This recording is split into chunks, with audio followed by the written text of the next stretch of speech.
उसकी जो नटखटता है एक जगह टिकेगा नहीं।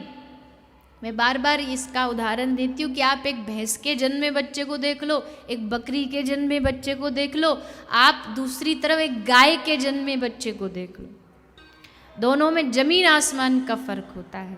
क्योंकि गाय में अपने आप ही वो तत्व होते हैं, वो गुण होते हैं कि वो स्वतः उसके बालक में आ जाते हैं।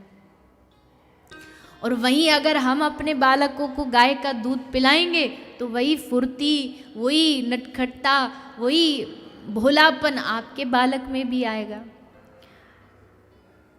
तो इसलिए आवश्यक है कि हर व्यक्ति को अपने घर में गौ माता के दूध का उपयोग करना चाहिए। और खासकर नए जन्मे बच्चों के लिए तो बहुत आवश्यक है कि आप उसके जीवन में गाय को ही ला करके रखें। उसके जीवन में और कोई बाहरी वस्तु से वो चीज़ नहीं मिलेगी जो गाय के दूध से मिलेगी। बताओ इतिहास में कौन कौन बालक बॉर्नवीटा पीता था?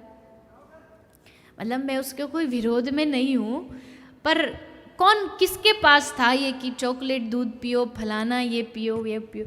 फिर भी सारे जो बच्चे होते थे कितने तंदुरुस्त होते थे, बड़े बड़े योद्धा प्रकट हुए हैं।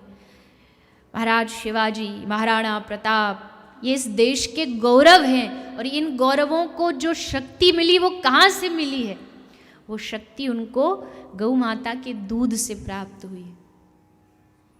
तो जो भी श्रवण कर रहे हैं, आप जिस भी शहर जिस भी गांव में रहते हैं, आप सबको ये प्रयास करना चाहिए कि आप पाश्चात्य संस्कृति को अपनाओ, पर इतना मत अपनाओ कि अंधे होके बस उसके पीछे भागो।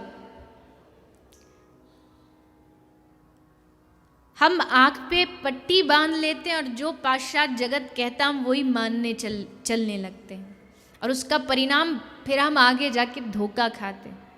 आधी बात जान के, जैसे एक व्यक्ति की भेड़ बीमार थी, दूसरे के पास गया, उसने उससे पूछा भैया कुछ समय पहले तुम्हारी भी भेड़ बीमार थी? बोले हाँ। तुमने क्या किया? बोले हमने तो उसको मिट्टी का तेल पिलाया। इतना सुना, ये सुन के ही भाग गया और भाग करके अपनी बकरी को जाके भी मिट्टी का तेल पिला दिया। थोड़ी देर बाद वो मर गई। तो उसने आके दूसरे भैया से कहा कि अरे जी तुमने तो कहा था हमने मिट्टी का तेल पिलाया। बोले तूने पूरी बात सुनी कहाँ थी?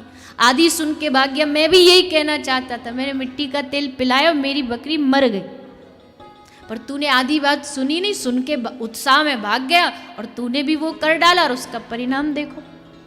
ठीक यही हमारे जीवन में हो रहा है। हम पाश्चात्य संस्कृति की आधी बात तो सुनते हैं कि देखो भैया इससे टेक्नोलॉजी से ये होता है, दूसरी भेड़ का दूध पीने से ये होता, वह इतनी बात तो सुन लेते, पर उसका परिणाम क्या हुआ ये नहीं सुनते। और जब परिणाम हमारे ऊपर आता तो हम बड़ा धोखा खाते। पाश्चात्य संस्कृति ने कह दिया कि घर में कुत्ते रखने चाहिए तो हमने रख लिए, लेकिन भारतीय संस्कृति ने कहा घर में गाय रखनी चाहिए तो हमने उस बात को नहीं सुना। और आज समय ये है, अगर कोई ये कह दे ना कि सेव टाइगर, तो लोग कहते वाह समाज सेवी है। कोई कह दे सेव एनिमल्स, जानवरों को बचाओ, तो लोग कहते हैं कि हाँ एनिमल लवर है। पर ये कोई कह दे कि गाय को बचाओ, कट्टरपंथी है। कैसे कट्टरपंथी है? अगर ये राष्ट्र गावो विश्वस्य मातरः कहता है और गाय को बचाने का निवेदन करता है, तो इसमें कट्टरपंथता कहाँ से आ गई? ये तो एक दया का भाव है। जब तक हम जीवों पर दया नहीं करेंगे तो फिर भगवान की दया हमें कैसे प्राप्त होगी? इतिहास की एक माता हुई है शबरी, आप सबने उनकी कथा सुनी।